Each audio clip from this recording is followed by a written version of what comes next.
The sheriff of the small town of Castle Rock, Alan Pangborn, continues to search for the missing boy, Henry Deaver, all on his own. The cop arrives in the woods on the outskirts of town to inspect the place where the child was last seen, but there are no signs of Henry there. Sitting down to rest for a moment, the sheriff gazes at the empty frozen lake. Suddenly, a strange sound erupts, and when it fades, Henry Deaver, alive and well, appears in the middle of the frozen lake. 27 years have passed. Castle Rock continues to live its quiet life. Dale Lacey, the warden of the famous Shawshank prison, is preparing to retire after 30 years of service. On his last day of work, the old man prepares breakfast for his blind wife, kisses her goodbye, and leaves. But Lacey doesn't show up at the prison. Instead, he drives to a forest lake, ties one end of a rope around his neck, and attaches it to a tree, and without hesitation, steps on the gas pedal.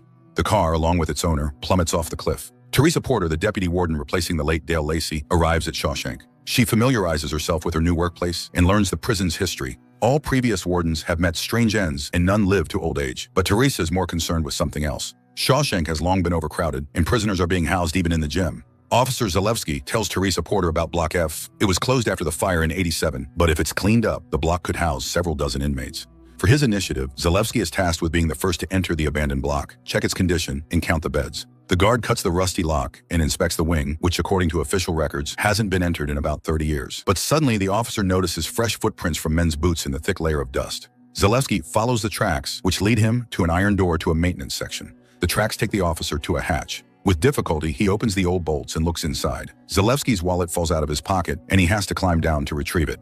At the bottom of the well, the guard finds a chair, a book, and a can of cigarette butts. This looks very suspicious, but Zalewski doesn't have time to think about it. From the dark corner, a man locked in a cage stares at him, and the frightened guard hurries to get out of the well. An emergency inspection begins in Shawshank, but all prisoners are accounted for. No one can understand how an unregistered inmate ended up in the prison.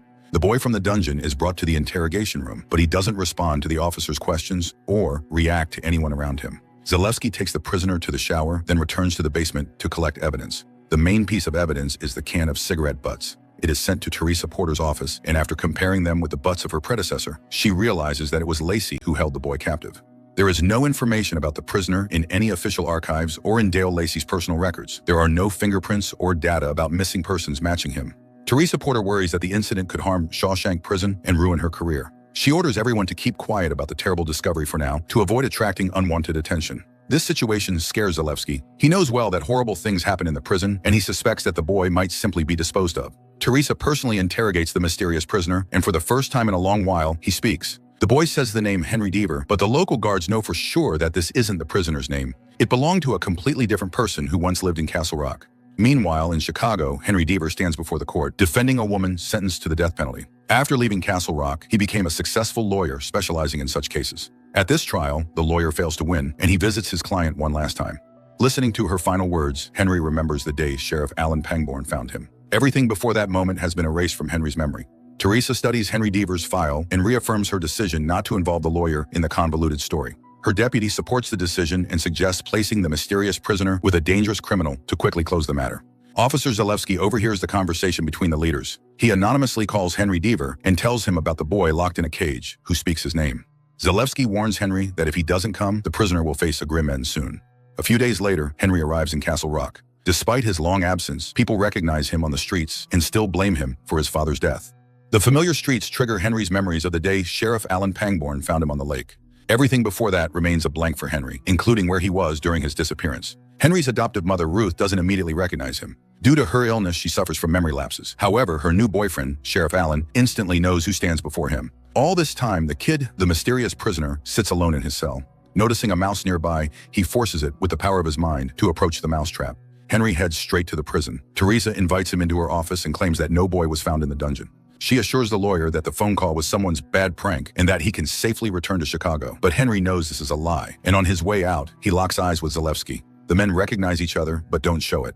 Night falls. Officer Zalewski takes his place at the monitors. Suddenly, he notices that the new prisoner's cell is empty, and he doesn't appear on any of the other camera feeds. The kid reappears a second later, but now on the cameras in the corridor. He looks directly through the lens at the guard, and behind the prisoner, Zalewski sees the bodies of his colleagues. Zalewski sounds the alarm and leaves the office to stop the criminal. But in the corridor, it turns out all the guard's colleagues are alive. The scene on the monitors was just a vision, and the kid never left his cell. To get the full picture, we need to go back a bit in time. From its very founding, Castle Rock was a strange town, and there were always events that made the residents shudder. In the end, there wasn't a single house left in town where something frightening hadn't happened. Trying to find out the details of the strange case, Henry Deaver visits the home of the former prison warden. He doesn't tell the blind woman his name, and she gladly agrees to help the lawyer, showing him into her husband's office. But as soon as her neighbor tells the woman over the phone who entered her house, the widow asks Henry to leave and not insult her with his presence. Zalewski visits the silent boy to collect the untouched food tray. The officer tries to find out why he had the vision, but the kid continues to remain silent. News of Dale Lacey's mysterious prisoner reaches the sheriff. He finds Teresa in a bar and tells her about a strange incident that happened to him 30 years ago. Back then, during a night shift, he stopped Dale Lacey's car, and the warden told him that he had found the devil himself. Lacey locked the devil in a cage, and from that moment on, the horrors in Castle Rock finally stopped. But if Teresa releases the boy, the town will once again descend into darkness. After the conversation with the sheriff, Teresa and her deputy descend into the well. She tries to understand why the kind and honorable Lacey kept the young boy captive and how she should solve this problem now. Teresa's deputy comes for the kid. They place him in a cell with the most dangerous prisoner, hoping the criminal will rid the prison of the unwanted guest. At first, everything goes according to plan. The prisoner is irritated by the silent neighbor and looks for a reason to start a fight. But the kid doesn't react to the provocations. He only asks the giant not to touch him, assuring him that it would be for the best. Henry spends the evening in a bar. Zalewski's group also arrives there, and the lawyer secretly passes the officer a note asking him to call. That night, the men manage to meet, and Zalewski informs the lawyer that he hasn't known the prisoner's whereabouts for 2 days. Henry becomes furious and promises to involve the district attorney, but the guard refuses to act as a witness, fearing for his job. This scares Henry Deaver. He begins to suspect that the boy might have invented the story about the imprisoned victim. Relying only on himself, Henry finds a way to get into Shawshank. He arrives with a church mission, posing as a Bible reader. At the same time as the group's visit, the guards discover the body of the dangerous prisoner with no visible wounds. The medical examiner reports to the prison warden that the man died from a serious illness, but she is puzzled by how they hadn't noticed it earlier. With such injuries, he wouldn't have been able to get out of bed. Henry has no choice but to accept that his visit to the prison once again yielded no results. But Zalewski manages to prove to the lawyer that the story of the prisoner is true. He releases the kid outside for a few seconds. Henry gives the prisoner brief instructions and takes a photo, allowing him access to the prisoner. During lunch, the kid breaks the prison rules. He stands up and walks toward the opposite wall. Zalewski steps forward to subdue the prisoner and return him to his seat. While no one else can hear, he passes the boy a message from the lawyer, asking him to just wait a little longer while Henry deals with the prison authorities. Zalewski tells Henry Deaver what happened during their next secret meeting. The lawyer asks the guard to get closer to the prisoner to learn more about him. In return, he promises to help Zalewski get into law school. While trying to get information from the police on the Dale Lacey case, Henry learns that his childhood friend Molly has been detained. The lawyer posts bail, helping the girl get released in time to appear on a TV show. Using her ability to read minds, Molly learns everything her friend is thinking about during the ride. In gratitude for his help, she reveals the truth about the Shawshank prisoner live on a popular show, shocking the audience. After the revelation, Teresa Porter herself contacts Henry and asks him to come. The warden hands the lawyer a thin folder with scant information she managed to gather on the kid and offers a compromise. Shawshank will pay the prisoner $300,000 and he will drop any claims. Officially, they'll call it a mistaken arrest. Henry tells his client about Teresa's offer during their first meeting. He insists that they should refuse the money and prove that this was no accident but a real kidnapping. But none of this concerns the kid. He asks the lawyer strange questions directly related to Henry Deaver's disappearance and the death of his father 30 years ago. Zalewski continues his work, but the tension in Shawshank grows heavier for him by the day. The guard is outraged by the behavior of his colleagues and their mistreatment of all the prisoners. The kid is also surprised. Teresa Porter's deputy tries to intimidate the boy, hoping to get the truth about his past and how he ended up in captivity. But this time, the prisoner does not stay silent. He delivers a strange speech about the word of God, which deeply unsettles the warden. That evening, Zalewski finds Henry in a bar. Ignoring the rules, he approaches the lawyer in front of everyone and asks him to step outside for a talk. The young man hands Henry Deaver a drawing of the cage and begs him to intervene in Shawshank's affairs. The chaos in the prison has gone too far. He agrees to testify and expose all the violations. Zalewski's condition worsens by the day. He stops talking to his colleagues and, during secret visits to the kid, promises that soon they will both escape this cursed place. Henry begins to suspect that the mystery of his client is somehow tied to what happened 30 years ago. In the district archives, the lawyer finds articles and notes about his disappearance, but no further details have emerged since then, and the official records have been lost. The only thing he manages to find is the address of one of the suspects in his kidnapping, whose involvement was never proven. Henry travels to the man's forest home to meet the witness in person. The old man doesn't immediately recognize his visitor, but when Henry states his name, the old man gives him a folder stolen from the archives. He is glad to see the boy in his house and hopes that Henry remembers what happened and can confirm his innocence. Henry tells Alan about the conversation with the old man, but the sheriff asks him to stop searching for the truth. He admits that, in his final moments, Deaver Sr. spoke the name of the person who pushed him off the cliff, and that person was Henry himself. Henry regrets returning to Castle Rock, and he tells Zalewski that he's dropping the case and heading back to Chicago. This news finally drives the guard mad. He takes out his service pistol and kills all the colleagues who had been driving him crazy. At the same time, Henry is near Teresa's office. He tries to stop the guard, and Zalewski declares that he wants to testify. But by order of the prison warden, the crazed guard is taken out, ensuring the truth never leaves Shawshank's walls. Before leaving, Henry sets up a surveillance system in his mother's house to keep the sick woman safe. He downloads the app onto Alan's phone and asks him to watch over the woman while he is away. But Henry has to change his plans. He is informed that his client has been released, but has no home or family. The lawyer is forced to meet the kid and figure out what to do with him next. First, he takes the prisoner to a doctor, but after running tests, the clinic refuses to admit the patient as no serious problems are detected. Molly agrees to help her friend. She invites the kid to stay in her studio until Henry can sort things out. The pair lock the young man inside and promise that he is now completely safe and no one will find him. But it wasn't him they needed to worry about. At night, the kid leaves his hiding place to walk around nighttime Castle Rock. He is drawn to an ordinary house where a child's birthday party is in full swing. As soon as the boy is near the family, the mood changes. The celebration turns into a tragedy, and instead of children's songs, screams and cries come from the house. The next day, when Molly's friend, Jackie Torrance, visits the studio, the kid has already returned to his place. Meanwhile, Henry and his family head to a bridge, which is being dedicated to Sheriff Alan Pangborn. But the event is marred by another incident. Ruth loses her grip on reality, and in front of everyone, jumps into the water. Not realizing who's in front of her, Jackie Torrance chatters endlessly with her new companion. But within an hour, she calls Molly, begging for help. The strange man has climbed onto the roof and won't respond to her request to come down. Molly climbs up to the boy, but something feels wrong. Instead of thoughts in his head, she hears the cries of millions of people who have lived in Castle Rock throughout history. The girl rushes to Henry to tell him everything. The lawyer thinks it's all nonsense, but he has no choice but to let the kid in and find him a different place to stay. Henry takes the guest to his father's garage and offers to stay there for the time being. But the young man's behavior scares Henry once again. The kid plays the same melody on the piano that Henry's father used to play. Alan returns to the bridge. The sheriff blames himself for what happened to Ruth and wants to take down the plaque with his name. At that moment, his phone buzzes in his pocket, and the old man sees a notification that someone is in the house. The sheriff rushes home, and in the yard, he encounters the nighttime visitor. It's the same boy Dale Lacey drove in his car 30 years ago, calling him the devil. The boy hasn't aged a day. Alan raises his gun to finish what the former warden started, but the kid asks the old man not to act rashly. He promises to save Ruth and restore her sanity. While Henry is reburying his father, the kid rummages through a suitcase of the deceased's belongings. He finds an old video camera and tapes, which contain recordings of Deaver Sr.'s walks with his son. He then meets with Alan and instructs him to find the car in which Dale Lacey brought him to the prison 30 years ago. The old man tells the boy that the car has long been at the junkyard, but the kid doesn't see a problem and demands that Alan find a way to get it back. In the house, the kid acts like he owns the place. He puts on Deaver's suit and turns on his music player. When Ruth returns home and sees the stranger, she feels ill. The woman insists to her son that the suit shouldn't be here. Her husband was buried in it. Sensing that things are going too far, Henry decides to get rid of the visitor. He takes him to a psychiatric clinic and leaves him in the hands of the caring staff. But the very next day, the kid returns to the Deaver home. Alan finds his old friend's car and convinces the driver to give him the wrecked vehicle. With this news, he returns to the kid, but the young man appears on the doorstep with a serious injury, and it seems he no longer has any desire to save Ruth. The old man rushes into the house to find the woman and learn what happened to her. He sees scattered belongings and red stains, but Ruth is nowhere to be found.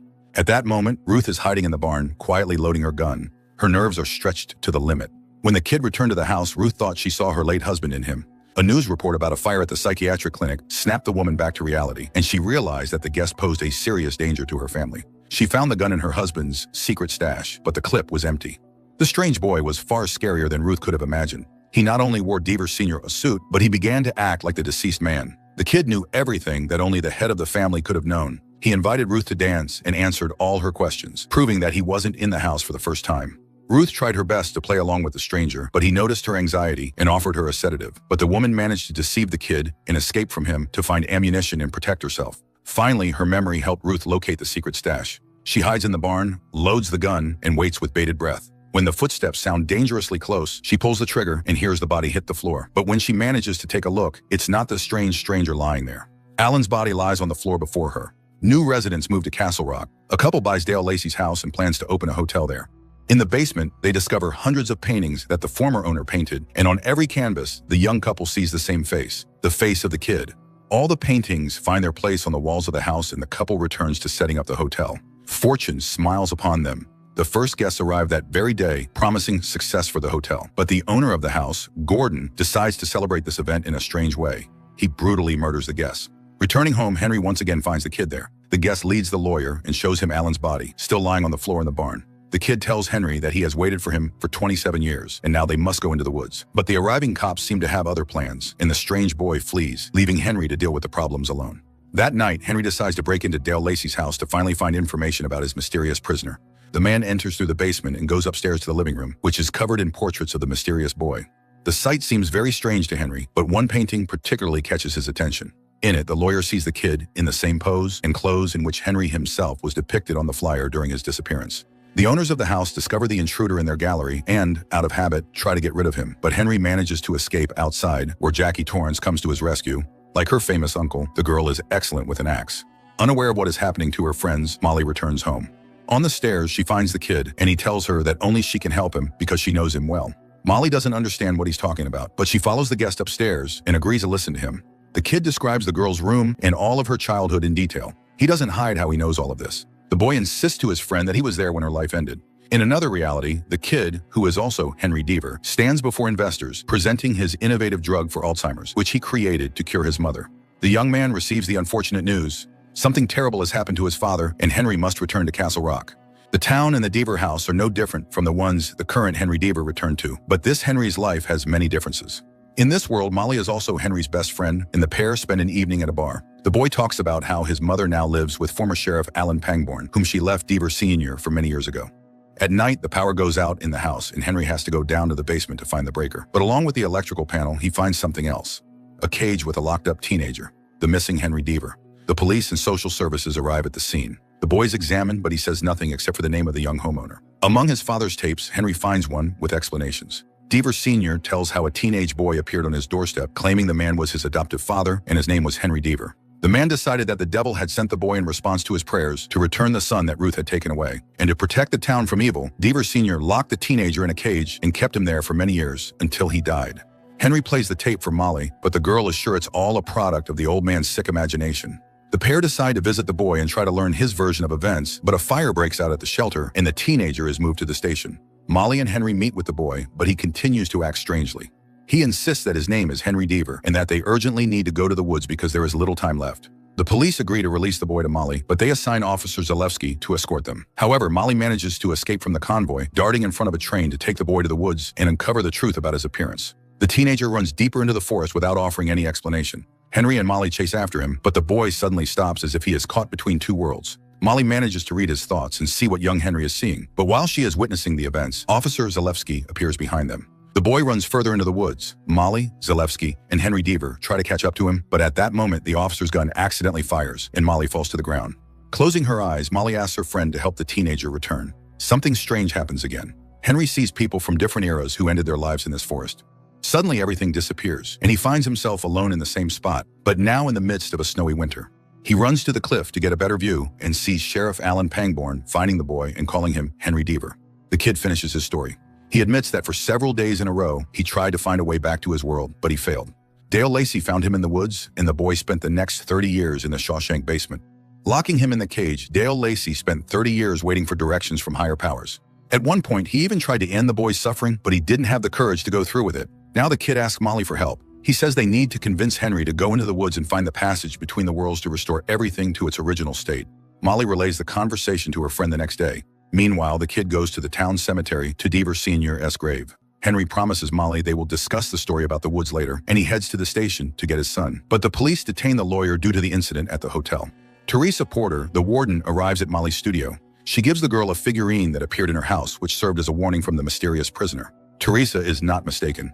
As soon as she steps away from the door, she is hit by a prison bus. Following Molly's lead, the police find the kid and take him to the station as well. But the boy does not plan to stay there long. First, he manipulates the situation so that he and Henry are locked in the same cell, and later he incites the prisoners to riot and eliminate all the guards. The two men walk through the empty department where no staff members are left alive. The kid asks Henry to come with him to the woods, but when they can't reach an agreement, he raises a gun, forcing the lawyer to comply. The kid and his captive arrive at a familiar place, and Henry remembers the day he pushed his father off the cliff. He did it on purpose, to protect himself and his mother from the mad tyrant. While the kid is distracted for a split second, Henry attacks and takes the gun from him. For the first time since they met, the boy's sweet face distorts into a terrifying grimace, and Henry realizes that Dale Lacey was right. Standing before him is the real devil. A year later, Henry Deaver returns to his usual life, but now he no longer defends the condemned. Instead, he deals with land issues. He remains in Castle Rock, living in his parents' house, visiting his mother's and Alan's graves, and one other secret place. Every evening, Henry sneaks into the abandoned Shawshank prison, descends into the well, and feeds his prisoner. Unlike his predecessor, the lawyer doesn't linger by the cage to listen to the kid's words because Henry Deaver still isn't sure if he's doing the right thing. 400 years before. In a forested area, a group of French settlers tries to establish a village, but it's not easy. The residents are dying of hunger and hope is fading. The leader's daughter, Amity, tries to incite a rebellion, but for this, she and her fiancé, Marston, are exiled from the settlement. The couple wanders through the woods, seemingly doomed to die, but a mysterious sound makes Amity rise and follow it. Standing at the edge of a cliff, the girl sees an angel who shows her a new path. Amity returns to the settlement to tell everyone about her encounter with the angel. As proof of her words, a miracle occurs. On previously barren land, crops appear that can feed an entire city. The residents surround Amity, thanking her for saving their lives, and she becomes a saint in their eyes. The elder tries to stop the chaos, convinced that witchcraft is involved, but the starving people no longer listen to him, choosing a new prophet. Human recognition isn't enough for Amity. She sacrifices everyone who was responsible for her exile. After this, she tells the people that she will be the voice of the angel, and they must spread his word forever. The girl wasn't lying. Every day, she waited for new instructions from the angel to know what to do next. But the sacrifice the angel demanded was too cruel. Noticing that Amity doubted his power, the angel sent his servants to her. A swarm of moths emerged from a wooden statue and took residence in the villagers. This erased any doubts the people had, and Amity declared that the angel had entrusted them with an important mission to sleep until the time came and rise to conquer the world. From that moment on, work in the settlement intensified, and when everything was ready, the congregation descended into an underground tunnel to fulfill the angel's will. Amity personally took the lives of each villager, carefully laying their bodies in wooden boxes. She assured the people that in 400 years, the angel would bring them back to life, and they would enslave the world, gaining limitless power. When only Amity and Marston were left alive, the prophet reminded her fiancé of the rules 400 years later. He would be resurrected first, and he would have to awaken the others. But before that, the man would need to find new vessels, bodies into which the souls of the deceased villagers could be transferred. And most importantly, he would have to find the angel who would lead them. A grand parade is held through the streets of Castle Rock, celebrating the 400th anniversary of the town. The local pastor takes the stage and presents the main gift to the residents, a statue of the angel. As soon as the veil is lifted from the sculpture, the crowd falls silent. The gaze of the wooden statue puts them in a trance, just as Amity fell into a trance 400 years ago when the angel removed his hood, revealing his face. Who would have thought that under the hood would be the kid, the prisoner from Shawshank? The people follow the statue through the entire town, noticing nothing around them. Ace Merrill, a vessel for Marston's soul, kneels by Amity's grave, promising her a swift awakening. He has already found a body she can occupy after her return. The body for the prophet will be Joy, a teenage girl. She joins the procession, walking with everyone behind the angel statue to complete the ritual. The girl is prepared for the ceremony, after which Amity's soul will live in her body. Marston gathers the congregation and reminds them that after the prophet's resurrection, they will have unlimited power over the world. The zombie-like townspeople also keep their eyes fixed on the statue while the resurrected prepare the altar, eager for their leader's awakening. A small group, unaffected by the statue's magical power, tries to prevent the catastrophe. After studying the underground tunnel layout, they plan to disrupt the ceremony by blowing everything up. But the angel's already on the doorstep of Castle Rock, waiting for his servants to seize the town and unleash evil. The saboteurs set off the explosives, and the town trembles. After the second blast, the angel statue falls into the ground and shatters into pieces. The crowd snaps out of the trance, trying to figure out how they ended up in this strange place. Panic ensues. Taking advantage of the chaos, Joy uses the ritual blade. She eliminates Marston and rushes away from the strange house. The angel watches from the cliff as his plans crumble. Resigned to another defeat, the kid vanishes into thin air. Fresh notices are posted around town, announcing that Henry Deaver has gone missing again.